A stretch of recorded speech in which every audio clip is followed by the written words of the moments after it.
I'm about to show you a wildflower that European farmers plant by the acre, that German beekeepers named the bee's friend, that is ranked among the greatest nectar-producing plants on Earth, and that almost nobody in America has heard of.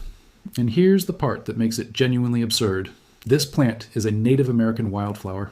It grows wild in the deserts and open country of the American Southwest. It was collected here, taken to Europe, and there it became a serious agricultural crop. Sown across farmland, subsidized by governments, recommended by beekeeping associations, and then it never came home. Walk into a garden center in this country and ask for it by name and you'll get a blank look. This is Phacelia. And by the end of this video, you'll know exactly why bees mob it the way they do.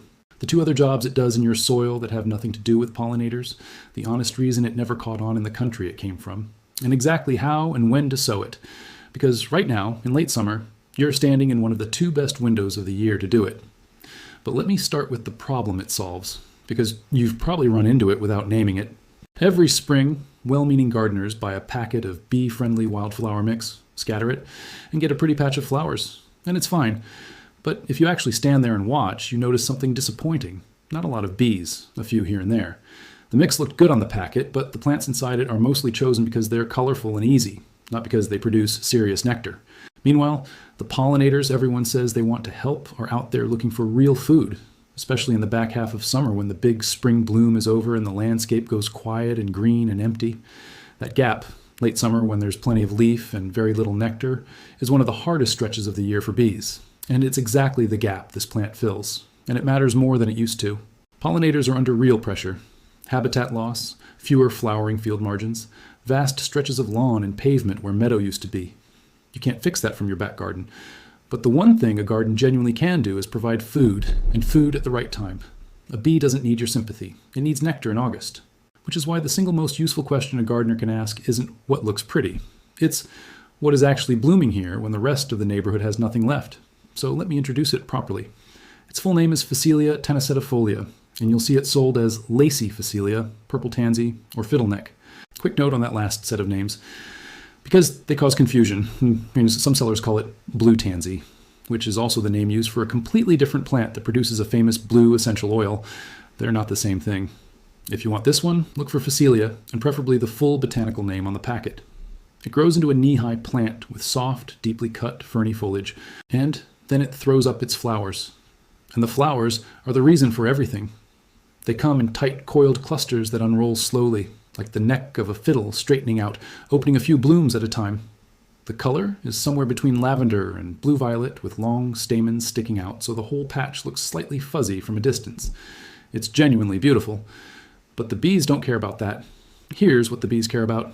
Phacelia is a nectar machine. It's consistently ranked among the very top honey-producing plants in the world, and it produces that nectar generously and reliably. And crucially, because of that coiled flower structure that opens gradually, a single plant doesn't dump all its flowers at once and quit. It keeps offering fresh blooms over a long stretch, often 6 to 8 weeks. So instead of a brief burst, you get a sustained buffet. Stand next to an established patch on a warm day and you'll hear it before you see it. The whole thing hums. Honeybees, bumblebees, solitary bees, hoverflies, all working it at once. I've watched people who've gardened their whole lives stop dead in front of a Phacelia patch because they've simply never seen that density of insect activity on a plant they grew on purpose. And the honey that comes off it is prized in its own right. Light in color, mild and delicate in flavor. Beekeepers in Europe don't just tolerate this plant near their hives, they ask farmers to plant it. Now, in fairness, Phacelia isn't the only good bee plant, and I'm not going to pretend it is. Borage is superb and refills its nectar remarkably fast. Clover has fed hives for centuries. Lavender, catmint, and sunflowers all pull their weight. But here's what sets Phacelia apart for a home gardener. Most of those are either a permanent planting you commit a bed to or a crop in their own right. Phacelia is something you scatter on ground that's temporarily empty, the bed you just cleared, the corner you haven't decided about, and it turns that dead space into 6 weeks of the best forage in the neighborhood, then hands the bed back to you improved. It isn't competing with your garden for room. It's using the room your garden wasn't using. Which brings me to the part of this story I find genuinely strange. It's the reason for that question in the title. In Germany, this plant is called Bienenfreund. It translates almost sweetly to bee friend. It's not an obscure specialist term. It's the common name, the name on the seed packet, the name a farmer uses. Across Germany and much of Europe, Phacelia is sown deliberately and at scale. in field margins, in flower strips along cropland, as a cover crop between cash crops, and in pollinator plantings supported by agricultural programs. European farmers, agronomists, and beekeepers have understood the value of this plant for generations, and they've built it into how they farm. Meanwhile, in the country where it grows wild, it's a curiosity. Most American gardeners have never heard the name. Most garden centers don't stock it. It turns up in a few specialist seed catalogs and cover crop suppliers, and that's about it. So let me answer the question honestly, because I'm not going to sell you a conspiracy about it. Nobody's hiding this plant. Beekeeping associations in this country will happily tell you it's excellent. Seed companies that do carry it advertise it plainly. There's no ban, no suppression, no shadowy interest keeping it off the shelf. The honest reason is duller and, I think, more interesting. It's culture and market. In Europe, agricultural policy actively pays for flowering strips and cover crops. So there's an entire funded system pushing seed like this into the ground every year, and a long, deeply rooted beekeeping tradition that demanded it, that created steady commercial demand, which created supply, which made the plant a household name. In America, none of that machinery existed for it. Our garden centers stock what sells to the casual customer in spring. Bright, familiar, blooming in the pot annuals. A green cover crop with a Latin name that you sow as bare seed and wait on doesn't fit that model. And American cover cropping, where it happens, has traditionally leaned on clover, rye, and vetch. The ones our extension services and seed dealers have promoted for a century. So the plant didn't get buried. It just never got a salesman. And a plant with no salesman, in a market driven by what's blooming on the shelf in April, quietly disappears, even in its own homeland. Now let me show you the second job this plant does. Because even if you didn't care about bees at all, Phacelia would still earn its space. It's a genuinely excellent cover crop. It grows fast. Sow it, and you'll have germination in a week or two and flowers in as little as 6 to 8 weeks. In that time, it puts on a substantial mass of leafy growth that shades the ground, smothers weeds trying to establish, and protects bare soil from being pounded by rain and baked by sun. Underneath, it develops a dense, fibrous root system that works through the top layer of soil. And when that root mass eventually breaks down, it feeds soil structure and organic matter. It's also what growers call a catch crop, and this is the part serious gardeners get excited about. After a heavy-feeding vegetable crop comes out, there's often leftover nitrogen sitting in the soil, and if you leave the ground bare over autumn and winter, a good deal of that nitrogen simply washes away with the rain, gone, wasted, and off into the water table. Phacelia grabs it. It takes up that leftover nitrogen and locks it into its own leaves and stems, holding it in place instead of letting it leach away. Then, when you cut the plant down and let it break down into the soil, that nitrogen is released back where you want it for the next crop. You're not adding fertility from a bag. You're refusing to lose the fertility you already had. And here's a technical detail that makes it unusually useful, and almost nobody mentions it. Phacelia belongs to a plant family that has essentially nothing to do with the vegetables most of us grow. It's not a brassica like mustard or radish. It's not a legume like clover or vetch. It's not a grass like rye or oats, which means it doesn't share the pests, diseases, or rotational conflicts of any of those groups.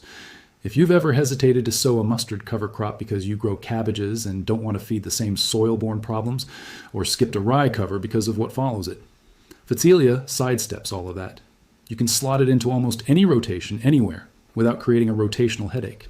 For a small garden where everything is planted close together and the same beds get used hard year after year, that flexibility is worth a great deal. Now the third job, and this one surprises people. Phacelia is one of the best plants you can grow for hoverflies. If you don't know hoverflies, you should. They're those small wasp-striped flies that hang motionless in the air over your flowers and then dart sideways. They're harmless, they don't sting, and the adults feed on nectar and pollen. But their larvae are voracious predators of aphids. A single hoverfly larva will work its way down a stem eating aphid after aphid.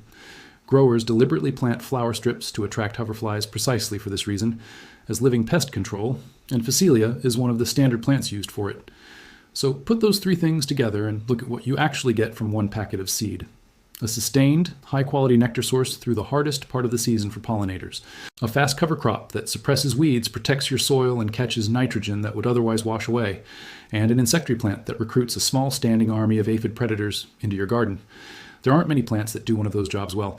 This does three, so let me show you how to actually grow it, because it's about as easy as gardening gets. Phacelia is grown from seed sown directly where you want it. No starting indoors, no transplanting, no fuss. Choose a sunny, or mostly sunny spot. It isn't fussy about soil and will do fine on ordinary, even poor ground. Loosen the surface, broadcast the seed by hand, then rake it in lightly and firm it down. One important detail, the seed germinates better in darkness, So make sure it's actually covered with a thin layer of soil rather than left sitting on top. Water it in, keep it from drying out completely while it's germinating, and it'll be up within 1 to 2 weeks. Timing. There are 2 good windows. Spring, once the soil has warmed, gives you a long season of bloom, and late summer into early autumn, which is exactly where we are right now, is the other, and for a lot of gardeners, it's the better one. Sowing now means the plant covers ground that's just been cleared of summer vegetables, holds onto the nutrients left behind, and, depending on your climate, may still flower to feed pollinators in that thin late-season stretch when they need it most. And here's a trick that costs nothing. Don't sow it all at once. Put in a short row, and then another 2 or 3 weeks later, and again after that. Because each sowing blooms for a stretch and then fades, staggering them gives you continuous flowers over months, rather than one glorious burst followed by nothing. Placement is worth a thought too. Put a patch near the crops that need pollinating: squash, cucumbers, beans, anything that has to be visited to set fruit. And you're not just feeding bees in the abstract, you're pulling them directly to the plants you want them working. Growers do exactly this on a field scale, sowing strips through and around cropland. In a home garden, a short band along the end of a bed, or a patch every few beds, does the same job. And, because it recruits hoverflies as well, that same strip quietly parks a population of aphid predators right next to the vegetables most likely to get aphids. Cutting it down is simple too. If you're using it as a cover crop, cut or mow it before it sets a lot of seed, right around the tail end of flowering, and either leave the cut material on the surface as a mulch or lightly work it into the top few inches. It's soft, leafy material, and it breaks down quickly. In colder regions, there's an even lazier option. Phacelia is frost tender, so a hard freeze kills it outright, leaving a mat of dying growth over the soil through winter that you can plant straight into come spring. A cover crop that terminates itself is a genuine gift. Now, the honest limits, because I'd rather you trust me than come back annoyed. First, and most important, this is not a food, and it is not a supplement. I want to be plain about that, because this plant gets talked about online in the same breath as bee products, and the two are not the same thing. Phacelia is forage. It's food for bees, not for you. It's not something you eat, brew, or take, and nothing here is health advice. Its value to you is what it does in your garden and for the insects in it. Second, a practical warning almost nobody mentions. Phacelia is covered in fine, stiff hairs, and for some people, those hairs cause skin irritation, an itchy rash after handling or cutting a lot of it. It's not dangerous, but if you're sensitive, wear long sleeves and gloves when you're pulling or mowing a big patch. Third, it self-seeds enthusiastically. If you let it go fully to seed, you'll have volunteers coming up around that spot for seasons afterward. Some gardeners love that. Free plants forever. If you don't want it wandering, cut it before the seed sets and you're in complete control. Fourth, it's frost tender, which is helpful in a cold winter and limiting if you wanted year-round cover. And it does want reasonable sun. In deep shade, it'll be thin and disappointing. Let me tell you, what turned me around on this plant. I first sowed it almost by accident. I'd bought a small packet as a curiosity after reading the word Bienenfreund and thinking that was too charming a name to ignore. I scattered it in a scruffy corner where a bed had come out early, and I hadn't decided what to do next. I honestly forgot about it. 6 or 7 weeks later, I walked past that corner and stopped because the sound was wrong. There was a low, continuous hum coming from a patch of ground I hadn't thought about in over a month. It was completely covered in those lavender coils, and the entire thing was moving with bees. I stood there like an idiot for about 10 minutes, and what got me wasn't just the bees. It was realizing I'd gotten all of that from a corner of dirt I'd otherwise have left bare and weedy until spring, for the price of a packet of seed and about 4 minutes of work. Let me answer the questions I know are coming. Is Phacelia edible? No. Treat it as a bee and soil plant, not a food, and don't take it as any kind of supplement. Is it invasive? It's not classed as an invasive problem in general, but it does self-seed freely. So cut it before seeds set if you want it to stay put. Can I grow it in containers? Yes, in a decent-sized pot in full sun, though it really shines, given ground to fill.